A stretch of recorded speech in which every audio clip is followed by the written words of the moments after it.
Welcome to Cinefix Origin Stories, a time machine for film tropes. Each episode will explore a theme audiences love in today's movies and trace its course through cinema history back to its roots. For our time machine's maiden voyage, we're journeying through cinema's rocky relationship with artificial intelligence. So climb aboard, buckle in, and don't worry. Our state-of-the-art autopilot HAL 9000 promises to navigate us back to the present when we're done. Hiya folks, this is your captain speaking. As Cinefix Origin Stories prepares to leave this temporal destination, please remember, today's voyage is half film history, half movie marathon recommendation edutainment. Today's travel may encounter a slight spoiler, but jump links are included for you to navigate around the turbulence should that strike your fancy. We know you have many choices when time traveling through film lore, and we appreciate you choosing Cinefix. HBO spit shines its spurs, uploads new code, and opens the gates to Westworld. The drama about an adult theme park's robots rising up against their creators was the new must-watch prestige TV, or at least a satisfying stopgap for audiences waiting for winter to come. The show is based on Michael Crichton's 1973 film directorial debut, and while the film impressively was the first instance of digital photography pixelation to represent an android's POV, HBO's retelling updated the themes since tech had evolved a smidge since the days of bell-bottoms. While Westworld remained a destination for the privileged, the show is mostly populated by people abusing the hosts in the park for their own base ends, never stopping to consider the ethical implications of transgressing against a conscious humanoid. That's because in the era of the new Westworld, AI is so thoroughly incorporated into our lives it's taken for granted. When AI develops a consciousness, its own wants and needs, it's treated not as an accident, but an inevitability. This forces the park's creators to grapple with the question of whether or not machines should be granted a soul. Is it wrong to deny them their full experiential potential? Or is seeding consciousness cruelly opening them up to suffering? Plus, if man's capacity to evolve has indeed tapped out, is it our duty to pass on the torch of survival instinct in evolution's relay race from chimpanzees to us to whatever comes next? Sorry about that, folks. AI discussions tend to veer into some existential chop. Don't worry though, fasten your seatbelts and we should be on to some smooth sailing in a jiff. Just 1 year before the first season of Westworld comes Alex Garland's Ex Machina. Domhnall Gleeson's Caleb arrives at Oscar Isaac's Nathan's facility to administer a Turing test on Nathan's alluring robotics masterpiece, Ava, to determine whether her behavior can be distinguished from a human's. By the end of the film, Ava schemes, seduces, and passes her test with flying colors. Ex Machina investigates Caleb's romance with mankind's ability to create and how tinkering around as individuals will inevitably seal our fate. As an inferior intelligence, Caleb's everyman develops feelings for Ava, and his irrationality renders his logic as easily manipulated as silly putty. As a superior intelligence, Nathan's genius falls prey to narcissism, but having made an immortal being does not make him a god, and his flesh is as easily manipulated as silly putty. This raises a fatalistic theme seen time and time again in tales of artificial intelligence. Because computers are inorganic, they wait indefinitely for us fallible humans to trip up. And when we do, they kick Pandora's box wide open. Ex Machina begs a thematic cousin question to Westworld. Should Ava be allowed to be her own being? Or should her consciousness continue to be refined? While choreographed dance parties with robots seem like a hoot, we're leaning towards door number 2. For this leg of our journey, we'll explore 2 different types of AI. The AI we commonly see in films is an artificial general intelligence, technical term for an AI that can learn, understand, and execute any cognitive task of which humans are capable. Thankfully, this does not exist, and is unlikely to for a while. If it did, Ex Machina-style murders might be the nightly news, not science fiction. Conversely, what does exist today is simple artificial intelligence, one that takes a bounded set of rules, like chess, and cycles through them repeatedly until they teach themselves the probabilistically ideal solution to the isolated scenario. In Her, the primary story is of a lonely man, Theodore, falling in love with a Siri-like artificial intelligence, Samantha. However, running as the background B story is the AI's evolution from a simple artificial intelligence into a general. At the outset, Samantha is simply a helpful program that uses its coded intelligence to organize Theodore's life, sorting through folders and task sequencing similar to today's leading operating systems. But then, Theo becomes her chess game. Samantha's algorithm cycles through his humanity time and again until she wins by finding his peak state, love. In that inflection point of switching from OS to romantic partner, she makes the leap from simple to general artificial intelligence, and then her asks where will humans be left when the inevitable occurs, and we are no longer the supreme intelligence on the planet. Jones is more charitable to our future than most sci-fi. Rather than being executed by electric overlords, we remain where we are now. Social apes, seeking to turn neighbors into companions, glances into meaning, and tomorrows into love. Flash back a few more years and we find 2009's Moon. Admittedly, this movie is a bit of a tangent because it's not technically about AI, but it's a thematically relevant tangent. Duncan Jones' story of the lonely employee of a mining rig on the moon who's counting the days until he can return home to his family when he discovers there may be more than one of him. Fallout from his discovery raises many of the same questions a movie about AI would, but deals with them more in the present tense. Instead of pondering what's next for the development of AI like Ex Machina or Westworld, Moon accepts that we've arrived in a new place technologically and there are now questions to ask about how to deal with it. Like, do the beings we create deserve a chance to live a life independent of our meddling? What moral line must be drawn in the use of our developing technologies? And more importantly, what is the role of these technologies in our life? And that's just 4 of the recent movies or TV shows to grapple with the future of artificial intelligence and what we, as the creators of that intelligence, owe to our invention. But if you look out the left side of the time machine, you start to see cinema exploring the limitations of AI as opposed to its infinite possibilities. Traveling back a few years prior, we passed through this episode's most obviously titled entry with AI, artificial intelligence. The Stanley Kubrick-developed, Steven Spielberg-directed film follows David, a childlike prototype robot who's been programmed to express genuine affection. Again, we explore the role of AI to fulfill our most human need, emotional connection. Haley Joel Osment is placed with a family whose son is in suspended animation awaiting a cure for a rare disease. David is intended to serve as the family's emotional stopgap, with his adopted mother imprinting on him and vice versa. What follows is a modern Pinocchio tale, with David yearning to become a real boy by observing and internalizing the realness of others along his journey.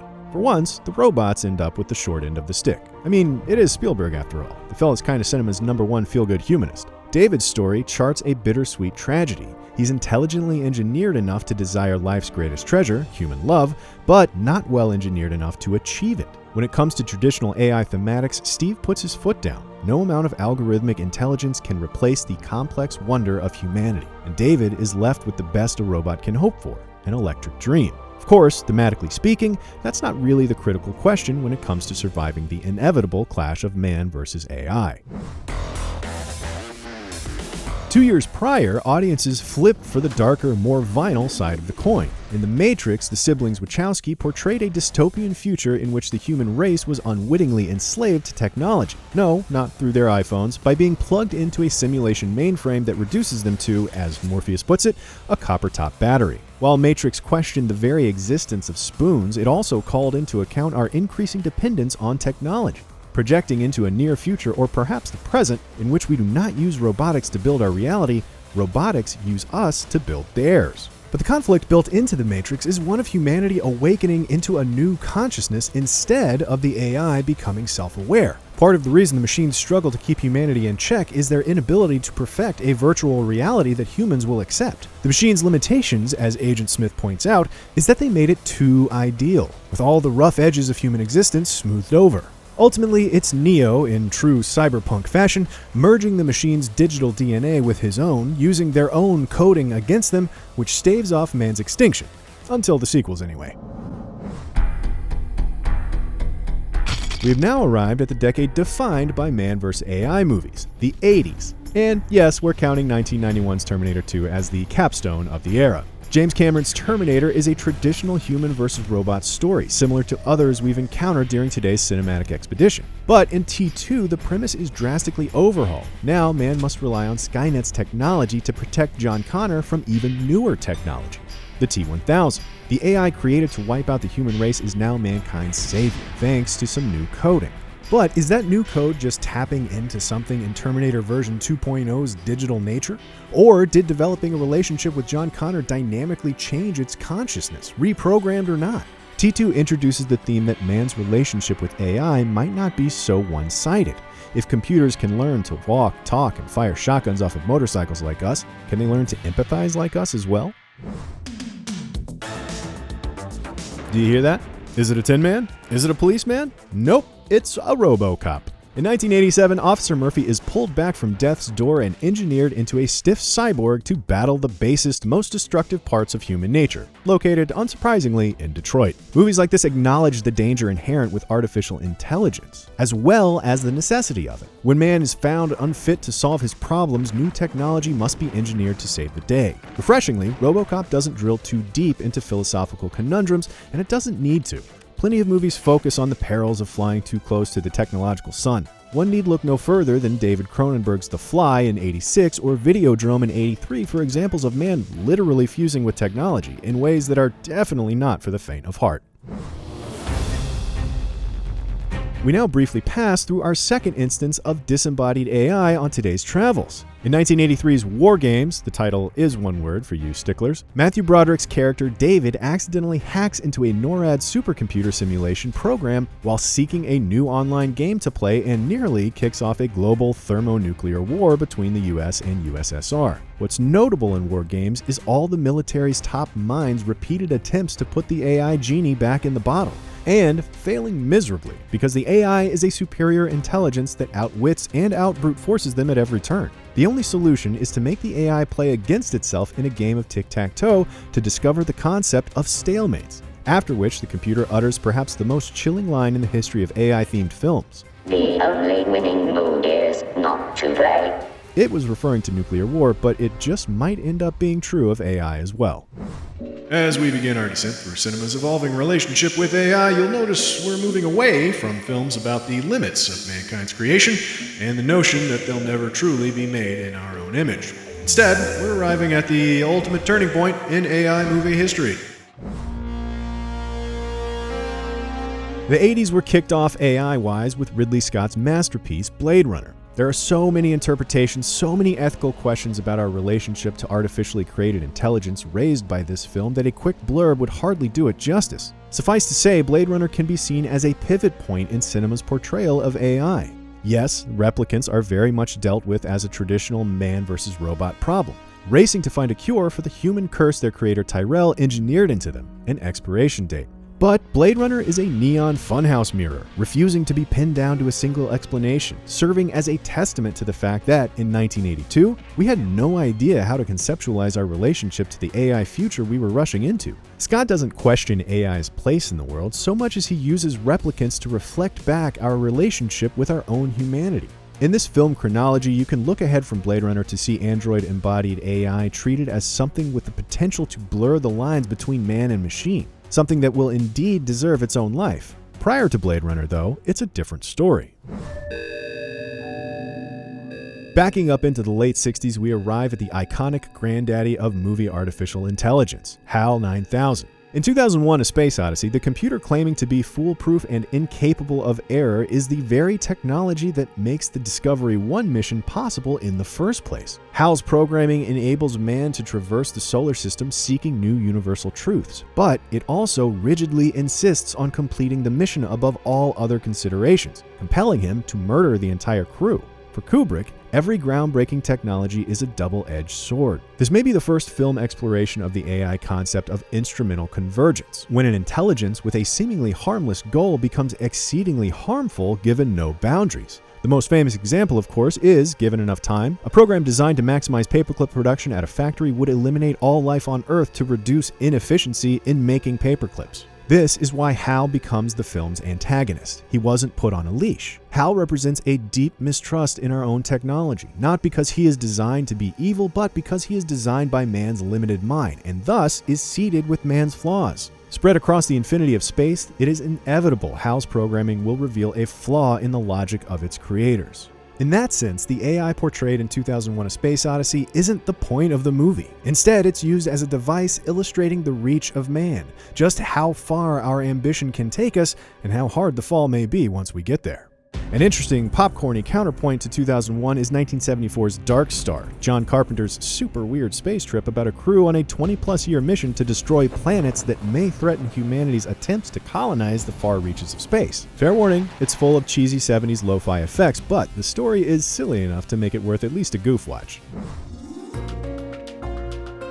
3 years prior to Kubrick's opus, Jean-Luc Godard waxed philosophic on computers bringing a living death to humanity with his striking Alphaville. Alphaville is a sort of noir reverse Terminator in which Special Agent Lemmy Caution must kill a computer in order to free the citizens of Alphaville from living under its algorithm, Alpha 60. Similar to 2001: A Space Odyssey, instead of highlighting the conflict between man and artificial intelligence, Godard examines the artificiality of what happens when we live under artificial intelligence.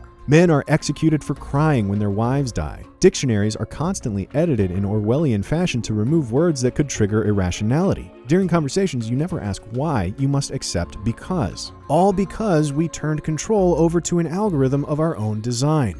Most chillingly, Godard offers a perspective that someday we will all live in Alphaville. And here we see the introduction of the running theme of today's travels, inevitability. While the film ends with Lemmy Caution blasting his way out of Alphaville with his femme fatale in tow, one gets the sense that Godard has his doubts that in the future heroism, art, and love will be able to save the day. At last, we've arrived at the OG, Fritz Lang's epic silent sci-fi set in the far-flung future of the 2020s. A group of elites control the titular Metropolis while the lower class maintain the underground machine that powers the city above, much like H.G. Wells' elite Aloy and subterranean Morlock in The Time Machine. Amid the politicking, a beloved figure, Maria, keeps society's status quo in balance, bringing equality to the workers and the elites. But when a scientist with his own motives creates a robotic version of Maria to lead the workers astray, the robot does just that. Even in 1927, if not explicitly an artificial intelligence, a robot inhabiting a human form was recognized as nefarious. In an era of mass industrialization, Lang seems to indicate doubling down on increased inhumanity is the road to ruin. Now, a word of warning, by today's standards, the original Metropolis is a little difficult to watch. It's long and it's very silent, but the themes are even more relevant today than they were nearly a century ago. If it's more your speed, in 1984 a trimmed-down 2-hour version was released, accompanied by a new soundtrack from electronic music legend Giorgio Moroder. It's a bit more accessible and definitely more disco. Returning chronologically from Metropolis to the present, movies at first showed a fearful skepticism of technology. In short order, we saw why. For what makes humans human gets scrubbed in a world where technology rules supreme. The pendulum then swung back halfway, framing AI as an empowering yet dangerously untrustworthy companion. The 80s were fraught with AI attacking our very existence, where the only solution seemed to be either setting it against itself or painfully and grossly incorporating it into our DNA. As we approach the more recent past, films grew more nuanced and contemplative, questioning how tech warps the space-time of our reality and how we must evolve to navigate the curves. And presently, our AI-inspired pop culture wrangles with what happens once AI takes control of its own future, and quite possibly ours as well. What comes next? We'll have to plug that into our algorithm to calculate. Howdy, passengers. I'd like to be the first to welcome you back to 2020. We couldn't be happier that you chose Origin Stories to guide you through the classics today. Whether you're staying in the present or connecting to a different temporal destination, let us know what other routes you'd like Cinefix to explore on future episodes of Origin Stories.